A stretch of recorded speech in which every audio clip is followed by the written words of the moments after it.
Hi and welcome back to the channel. So tonight I'm starting a new target, and that is NGC 3718.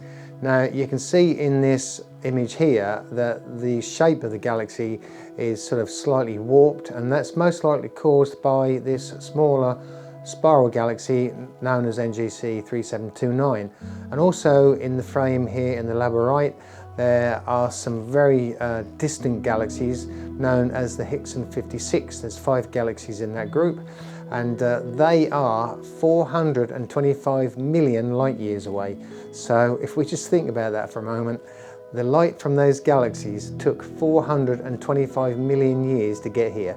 So to put it another way, that's over 200 million years before the dinosaurs even walked on the Earth. So when you think of it like that, that is just mind-boggling. So anyway, this is what I'm starting tonight, and I need to crack on with it.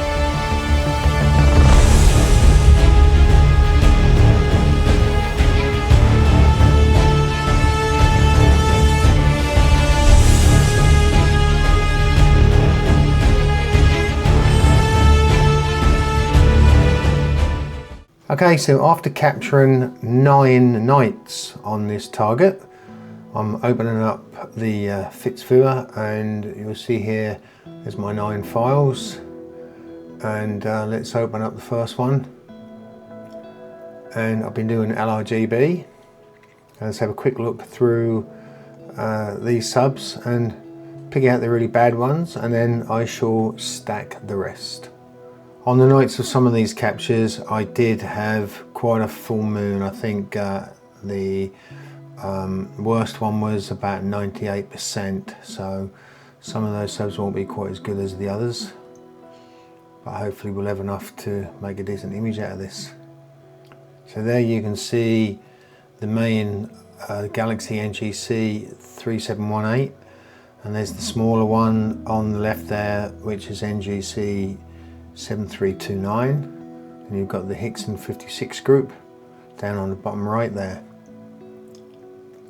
Right, so let's open up APP, and I'll bring those subs in and we'll get them stacked. So we're going to go to load, hit light, go to my file, find the subs and bring them in. Right, there we go, NGC 3718. Right, let's load the first one. And I won't bore you with this lot, but I'm going to load each folder in one by one, and we'll get them all in, and then I'm going to analyze the stars before I actually stack them. Right, so they're all in now, and I've added some flats and dark flats.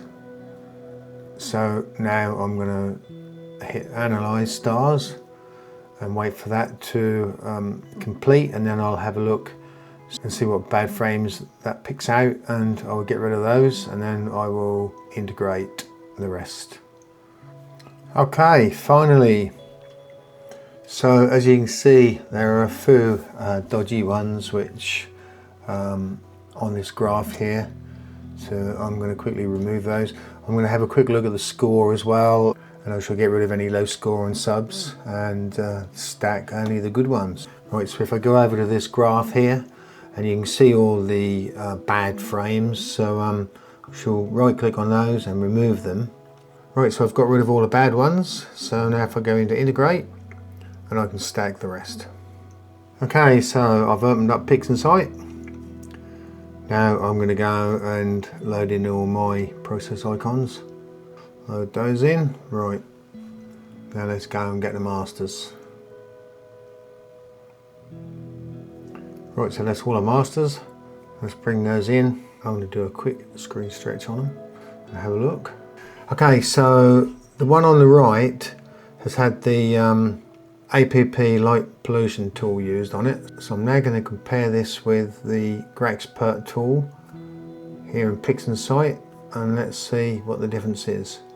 So I'm just running Grexpert on the luminance master, and that actually doesn't look as good as the job that APP did using the light pollution removal tool. I mean, look at that luminance one on the left. I know it's got to be cropped, so I'll quickly crop that. Let's just crop all that rubbish out, and then we'll get a better view of it and see it a little better. Let's just get rid of that rubbish. Right, so I'll drag that instance down onto the screen there and hit the tick, close that down, then drop that onto this master. There we go, that's better. Now if you compare the two, the one on the right was done in APP, the one on the left was done just now using Grexpert. I think there's a clear difference there. I think APP has done a better job. The one on the left actually doesn't look as good. So right, let's just crop the rest of these. Get them all cropped the same. Right, let's use Grexpert on this green master. Okay, that looks similar to the one from APP on the right. Yeah, to be fair, there's not much in that. They've both actually done quite a good job. That's the green filter on the left. It's just the luminance channel which didn't look that good, but it was the strongest channel. Okay, so that's not looking too bad. Right, so I'm now going to put these all together using the LRGB combination tool. I'll drop those into there and hit global, and we have a combined image. Give it a quick stretch. Right, let's close that down and let's have a look at this. It's very noisy, so I will run a noise exterminator on there. So I've run Blur X on all of these, keeping it at default, and now we're going to move on to the next stage. So I'm just going to do another Grexpert on here and see what it does. It still looks a little bit blotchy. I'm going to do an experiment here. I want to see what the ABE tool will subtract out of that. I just want to have a look at it and see what it's going to reject. So I didn't hit discard the background because I want to have a look at it. Right, so that's still a bit blotchy. Let's look at this rejection. See, that has taken out some more gradients there. It's much darker in the top left hand corner. It's removed all of that, but the whole image still looks a bit blotchy. The only thing I can think of is that that could be some IFM, because this was rather a long total integration time. This was over 30 hours. So that could be some IFN there, because I've now run Grexpert on this and the ABE tool. I don't think that's any kind of light pollution or gradient. I'm going to give it a stretch and we'll have another look. But the stars are looking really nice. They do look good. And there's quite a bit of detail in the main galaxy in the centre there as well. Right, I'm just going to do a quick, easy, soft stretch. Right, let's run a noise exterminator on this. Again, leave it at default. Let's drop it straight on. So let's just give this a quick curves transformation. Click on preview and RGB and raise the highlights slightly. Drop the black level down. Again, not too much. That's looking okay. Debating now which I like the best.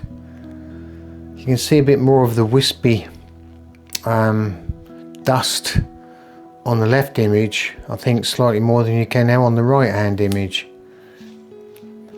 Right, so I want to give this a little bit of sharpening. So let's go into script and down to utilities, and then ADV sharpening is near the top there. Now you can adjust this how you like, so I'm going to drop it down to about 50%. So let's just have a look at that. Those stars do look nice. Right, okay, now let's just toggle that back. We'll go I'll hit undo and then redo. Now look at the difference. So the detail is quite reasonable for that. That's only a very small galaxy. There's quite a bit of detail in there, so I'm quite pleased with that. Right, so I'm now going to do a star removal. I've ticked the generate star image, so we get a star image as well. There we go. We'll work on those stars later. So I'm going to continue with this editor now and try to get an image that I'm at least happy with myself anyway. This has actually proven quite difficult to maintain some image detail and not lose the quality just by trying to add some colour to this. So it's a little bit trickier than I thought, but I'm going to stick with it, and if I'm not happy with it, then I'll just do it again until I am happy with it. But it's certainly not an easy image to process. Okay, so I've finished editing and I've come up with an image that I'm sort of happy with, and I'll show you that at the end here. So this has been a bit of a project for myself. I didn't find it that easy to edit, to be honest. I find sometimes galaxies can be a little tricky, and this one wasn't that easy. This was a total of just under 30 hours in total. That was from 9 different imaging sessions. So I started off with over 40, I think 42 hours I had, so I did lose quite a few hours. So I want to say thanks for watching if you've stuck with me for this long, and thanks to all of my subscribers. I really hope you like the image. Please leave any comments below. I'd like to see what you think about this, and I will reply to all of your comments. So again, thanks for watching, and as always, I wish you all clear skies.